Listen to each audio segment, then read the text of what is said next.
Yes class, good afternoon. आज हम हमारी नंबर थ्योरी एंड ट्रिग्नोमेट्री का जो 11th चैप्टर है उसकी 4th एक्सरसाइज करेंगे। This is the Gregory series. ठीक है, ग्रेगरी सीरीज है हमारी। ये क्या कहती है, if theta lies in the interval -π/4 to π/4, यदि हमारा थीटा जो है इस इंटरवल में लाई करता है तो थीटा की वैल्यू किसके बराबर होगी, tangent theta minus tangent cube theta by 3 plus tangent 5 theta plus 5 and so on. ठीक है, थीटा हमारा -π/4 से π/4 के बीच में लाई करता है तो थीटा की वैल्यू हमारी इसके बराबर हम लिख सकते हैं। ठीक है, इसने प्रूव करके दिखाया हुआ है, देख लेते हैं एक बार। जैसे देखो, cos theta plus iota sine theta है, इसमें हम क्या करेंगे, कोस थीटा कॉमन ले लो, क्या बचा अंदर, 1 प्लस आइटा टेंजेंट थीटा। ठीक है, अब इस कोस को इधर ले आओ तो क्या बचा, secant theta, secant theta into cos theta plus iota sine theta, this is equal to किसके बराबर आ गया, 1 प्लस आइटा टेंजेंट थीटा के बराबर। ठीक है, तो सिकेंड थीटा, अच्छा ये value cos theta plus iota sine theta हमारा क्या है, e raised power iota theta, ये 1 प्लस आइटा टेंजेंट थीटा के बराबर हो गया। अब क्या है, दोनों साइड लॉग ले लो, log of secant theta plus log of e e iota theta means iota theta हो गया log of 1 plus iota tangent theta. ठीक है, तो ये हमारे इसके बराबर आ गया। अब ये क्या कहता है, मान लेते हैं थीटा हमारा -π/4 से π/4 के बीच में लाई करता है।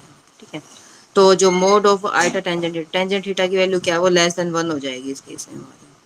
थीटा हमारा ये, क्योंकि ये कहता ही ये है कि थीटा की वैल्यू इसी इंटरवल में लाई करेगी तो थीटा हमारा इसके बराबर आएगा। ठीक है, अब देखो थीटा की वैल्यू मान लेते हैं इस इंटरवल में लाई करेगी, तो ये जो लेफ्ट हैंड साइड है दिस इज इक्वल टू, अब इसमें log ऑफ 1 प्लस एक्स का फॉर्मूला लगा लो। ठीक है, और x का मोड क्या है, लेस देन 1, तो log ऑफ 1 प्लस एक्स का ये फॉर्मूला है x minus x square by 2 plus x की 3/3 माइनस एक्स की 4/4 एंड सो ऑन।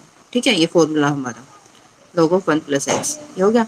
अब इसमें जो रियल पार्ट है उसको इकट्ठा लिख लो, जो इमेजिनरी है उसको इकट्ठा लिख लो। जैसे यहाँ पे iota square tangent square theta by 2 का स्क्वायर 4 आएगा। अच्छा, ये 2 ऊपर है, स्क्वायर बस ऊपर वाले का एक्स स्क्वायर बाई 2 था, नीचे वाले का नहीं है, तो 2 रह गया, तो ये आ गया है ना। फिर ये है टर्म, क्योंकि आइटा की 4 इज 1, तो -1/4 टेंजेंट की 4 थीटा प्लस में आइटा हमारे कहाँ से आएगा, यहाँ से आएगा, यहाँ से आएगा, इस तरीके से ही आइटा बच जाएगा। ठीक है, तो हम इमेजिनरी पार्ट्स को कंपेयर करके हम दिखते हैं। देखो थीटा की वैल्यू किसके बराबर आ गई, tangent theta minus tangent 3 theta by 3 plus tangent 5 theta by 5। इसको क्या बोलते हैं, ग्रोगरी सीरीज। समझ आया यहाँ तक? ये, हाँ, ये कब है वैलिड, ये जब थीटा की वैल्यू हमारी -π/4 से π/4 के बीच में लाई करती है, तो हमारा थीटा इसके बराबर है। ठीक है, रियल पार्ट को भी यदि हम इक्वेट करते हैं तो log ऑफ सेकेंड थीटा हमारे किसके बराबर है, यहाँ पे इसके बराबर आ जाएगा log ऑफ सेकेंड थीटा। ठीक है, और ये वैल्यू किसके बराबर है, माइनस log कोस थीटा के बराबर ये वैल्यू आ जाएगी।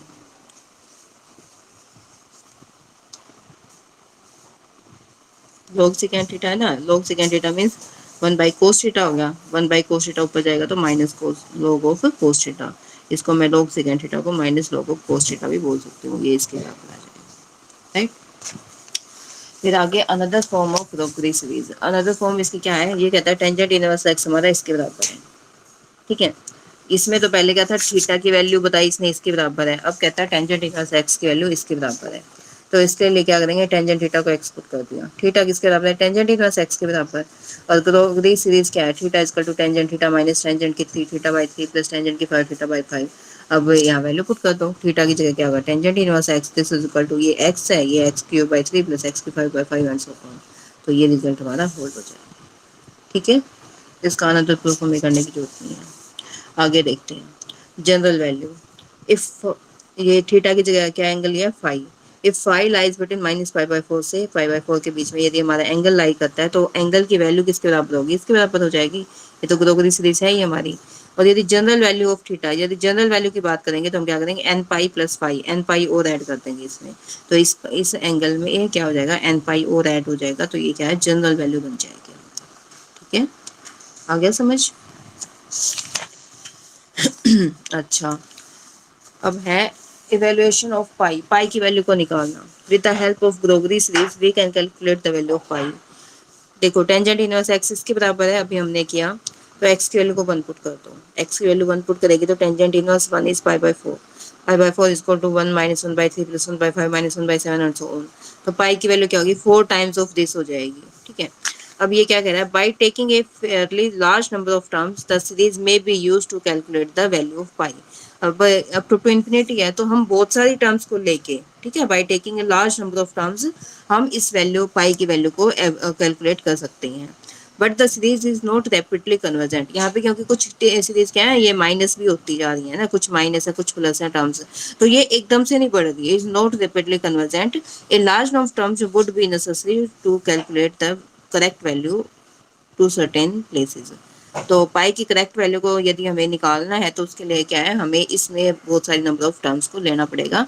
यदि हम कुछ फाइनाइट नंबर ऑफ टर्म्स को कैलकुलेट करके फिर उसके कॉरस्पॉन्डिंग पाई निकालते हैं तो वो हमारा आंसर फिर एक्यूरेट नहीं आएगा। एक्यूरेट यदि डेसिमल के बाद भी एक्यूरेट पॉइंट तक निकालना है तो यहाँ पर हमें बहुत सारी नंबर ऑफ टर्म्स को लेना पड़ेगा। समझ आ गया? ओके, आगे देखते हैं। Pi by 4 is equal to, पहला एग्जाम्पल है हमारा pi by 4, this is equal to, ये सीरीज गिवन है हमें, ठीक है, तो इस सीरीज के सम को हमें किसके बराबर प्रूव करना है, पाई बाई 4 के बराबर प्रूव करना है। हम पहले इस सीरीज को ही लेके चलते हैं। Right hand side is equal to किसके बराबर है, देखो 2 टाइम्स ऑफ, देखो 2/3 है यहाँ पे, 2/3 का और इंटू 3/3 है ना, 1/3 की 3 भी है यहाँ पे, 2/5 है इंटू 1/3 की 5 है एंड सो ऑन। तो हम क्या करें, देखो पहले 2 कॉमन ले लेते हैं, बाकी सारी जो ये 3 है, 3 क्यूब है, 3 5 है, इनको लिख लेते हैं। 1/3 माइनस 1/3 की 3 इंटू 1/3, 1/3 की 5 into 5 and so on. Plus में 1/7 है, 1/7 स्क्वायर बाई 3 हो गया, प्लस 1/7 की 5/5 हो गया एंड सो ऑन। ये इकट्ठा लिख लिया हमने, ठीक है 2।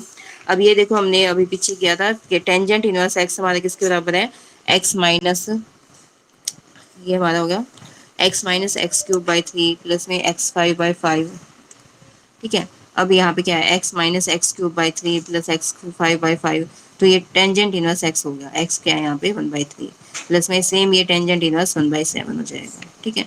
अब ये 2 टेंजेंट इनवर्स x को खोलेंगे तो tangent inverse 2x upon 1 minus x square plus tangent inverse 1/x हो गया, खोला tangent inverse 3/4 plus tangent inverse 1/7, तो tangent inverse a plus b upon 1 minus a b, ठीक है। ये करके सोल्व किया, टेंजेंट इनवर्स 1 आ गया और ये 1 किसके बराबर, पाई/4 के बराबर। This is equal to left hand side, तो ये हमारी क्या आ जाएगी, लेफ्ट हैंड साइड के बराबर। समझ आया?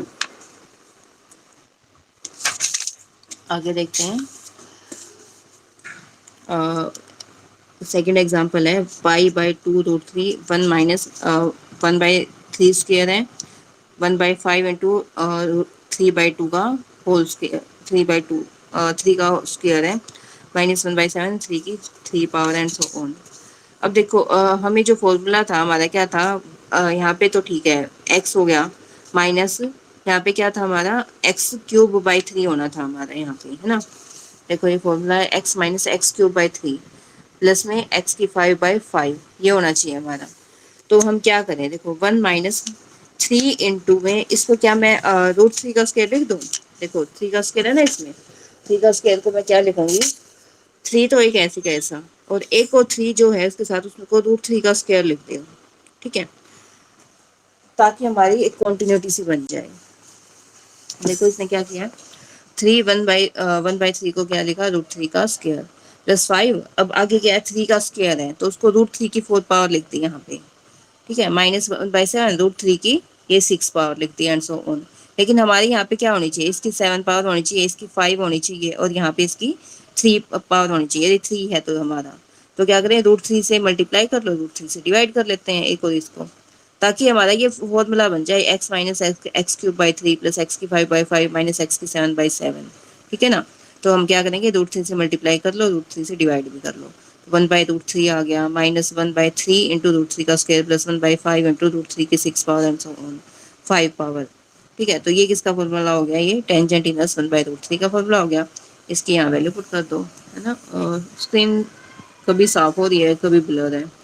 √3 इंटू पाई/6 हो गया, दिस इज पाई/2√3, ये किसके बराबर है, हमारे लेफ्ट हैंड साइड के बराबर है। समझ आ गया? इजी है इसमें, और इसका मेरे ख्याल से इसमें एक्सरसाइज में से एक भी सम अभी तक पेपर में नहीं आया हुआ, ये बेसिकली इससे पहले वाले सम्स जो है ना वही आ जाते हैं हमारे पेपर में, ठीक है।